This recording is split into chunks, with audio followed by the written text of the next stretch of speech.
Hello, good morning. Thanks for joining us. I'm joined today by Sam Harding of the Cyber Desk. Hi, Sam. How are you doing? Hi, great, thank you. How are you? Yeah, all good, thank you. Sam, you and I were talking off camera about obviously the massive efficiencies that a range of different websites and plugins can deliver for estate agents in general. And everybody's got at least one website. Everybody's got plenty of calls to action dotted around their social media, on their email links. There's lots and lots going on out there, and generally speaking, very helpful to us as estate agents. But that also means that it has the potential to go wrong from a cybersecurity point of view. A lot of websites these days sort of use WordPress type setups as the basis for their websites. And as I understand, they're not always the safest in the industry. So take us through some of the pitfalls and the sort of things that you guys do for agents. Okay, so I said WordPress is a huge player with websites. It's easy to use. You can get many plugins, and they're all mostly really useful for estate agents. What happens is with WordPress, it's very out the box. You install it, and a third party can manage it. The issue is with websites, most of the time they're looked after from a security point of view, and it's very easy to let your guard down on websites. If a plugin's not updated, it can open up security holes. And most of the time, an out-of-the-box website isn't properly patched. There's default usernames and passwords which are left. Certain parts of websites can expose information, such as all the usernames. And because there's so many components to a website, an attacker could quite easily, or would, if they knew it, they could go in and cause all sorts of troubles. And with your website being the front facing of the brand, if your website was compromised, you can have a very messy situation to clear up. You can have all the content destroyed, and it can show some sort of negative text or images. Google can blacklist it, so you can't actually access the website through something like Chrome. You get a big red page that says this page is dangerous. And I said, when have all the call to action pages on social media, all your marketing campaigns that link back to the website, they're going to be useless at this point because no one can now access your website and see what the agent has to offer. So as I understand it, it's cybersecurity is almost a 24/7 job. It's something that you can't afford to relax on even for a day, and that you guys go through a sort of a daily testing regime on the sites that you look after. Yeah, so we have constant software that monitors websites uptime. So if the website does go down, the first to know about it, it gets back online as soon as possible. But our software finds as many security vulnerabilities as we can. We'll patch them as soon as we find them, and then we sort of generate a report and send it off to an agent. Part of it can also be looking at processes. So are all the passwords the agents are using strong enough? Do they follow at least 7 characters, capital letters, symbols, numbers? And so if the agent wants to, you can host a website as well on a hosting platform. It allows us to, sometimes if the agent hosts a website on a third party, it can be more difficult for us to get access and make the security fixes. It's on ours, we can go straight in and fix it whenever. So it was a really good strategy. As a defender of a website, you have to patch every single vulnerability, but an attacker only has to find one, and that's it, they're in. So our job, he said, is constant Your monitoring. job is harder than the guys trying to break into it. And just in case anybody sort of wonders what the potential pitfalls of having weak cybersecurity is, I mean, these days, websites are far more advanced than they ever used to be. We've got client login areas. Some websites process payments. So we're handling a lot of sensitive data that we as agents have got a lot of responsibility over in terms of GDPR and data security. And a hacking attack can be an absolute nightmare. About 10 years ago, before any of the capability to handle sort of payments or client login areas existed for our websites, I remember we had just a standard estate agent's website. It would allow you to look at our listings and so on. And we came in one morning and the whole thing had sort of been taken over and diverted to, I think it was an online casino based in Nigeria at the time. And it was a worry. But luckily for us at the time, the biggest problem we had was we couldn't display our clients' properties in the way that we needed to.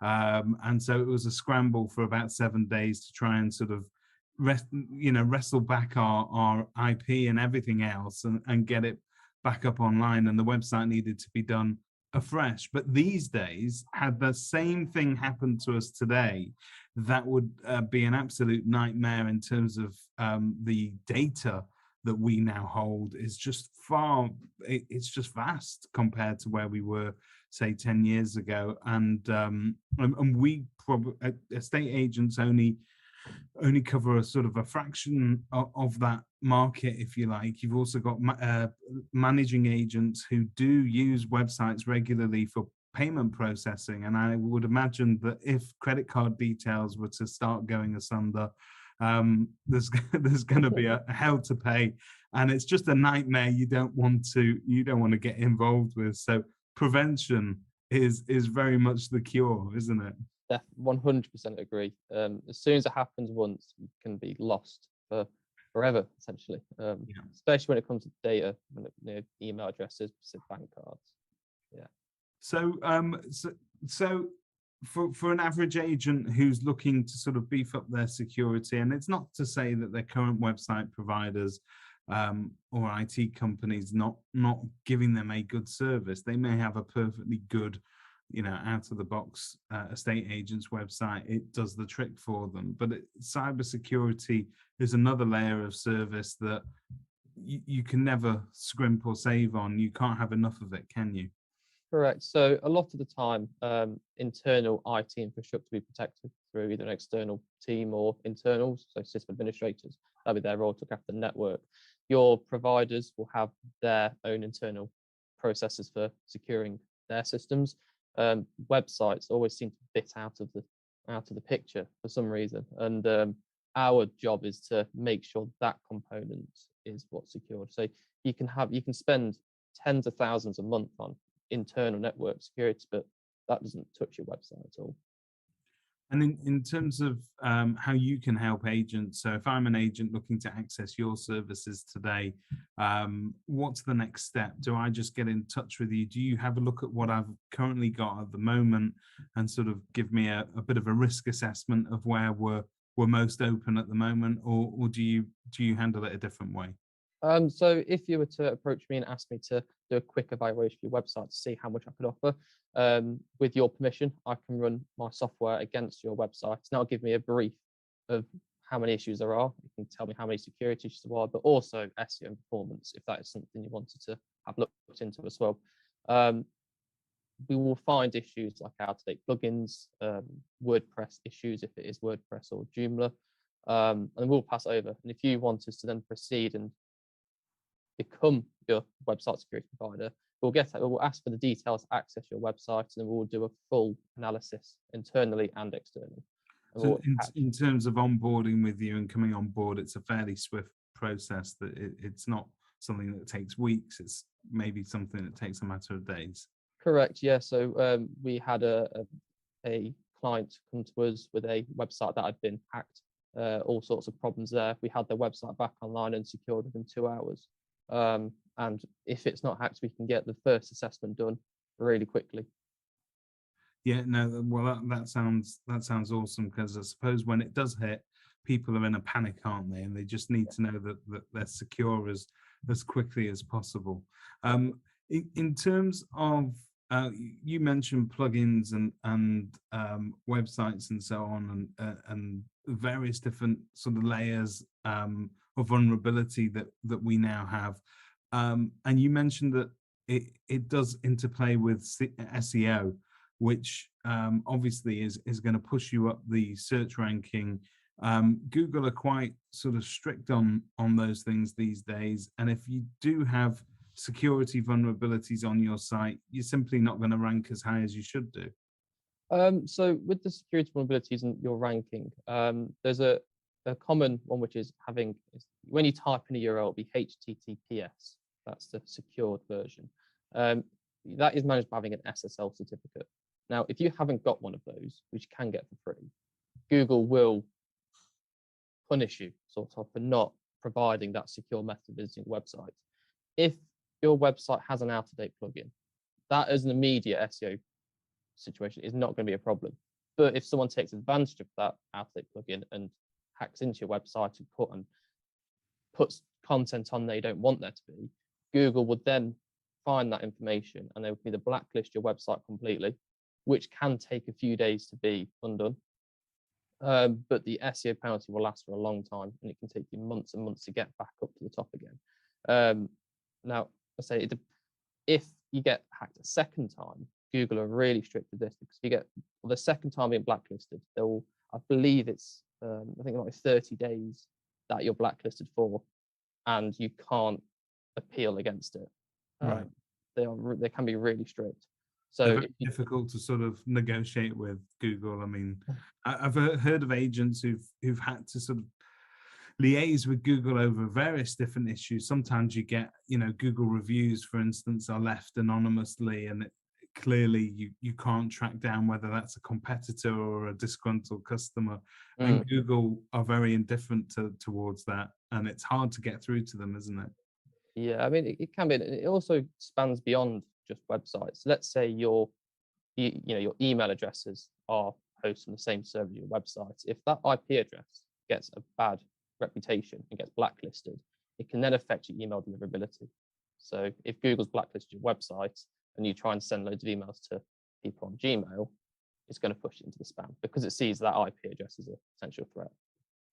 So the answer is start early, and really sort of make sure that you're on top of it before it hits, because potentially it can be extremely expensive as well once you're into once your website has been hacked and taken over. There's all sorts of stories out there, from sort of simple phishing scams that will try to divert monies. Client monies very often are an area of vulnerability, but it can also be that people have been held ransom over their IP address and their website, and they won't relinquish it until you pay them X amount in Bitcoin or whatever it may be.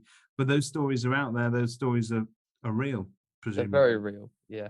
And you'll see, businesses that work really hard to get everything on their website perfect. They're happy with the content, and then it's just gone in a few minutes. They've lost total control of it over the website. And if once someone else has control of your website, you kind of, it's down to them now what they do with your website. They could do anything they like. They could just delete everything. They could upload malware to it, so people who click on the website could then receive malicious content.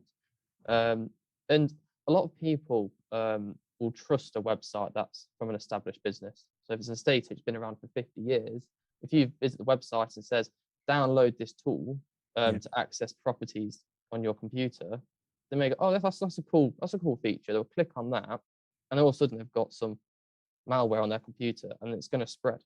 Yeah. People can visit the website and they won't know that, and the agent may not necessarily know that that's been added to the website. So it'll be a nightmare for reputation management for that agent thereafter as well. Yeah. Sam, it's a fascinating topic. It's one that I don't think we cover enough, because we talk about websites, we talk about the importance of having great content and being engaging with customers, but we don't talk about what happens when it goes wrong. So before it goes wrong, get in touch with Sam. All of Sam's details on the Cyber Desk can be found on kerfuffle.com. Sam, thank you very much for taking the time to talk to us today. Thank you very much.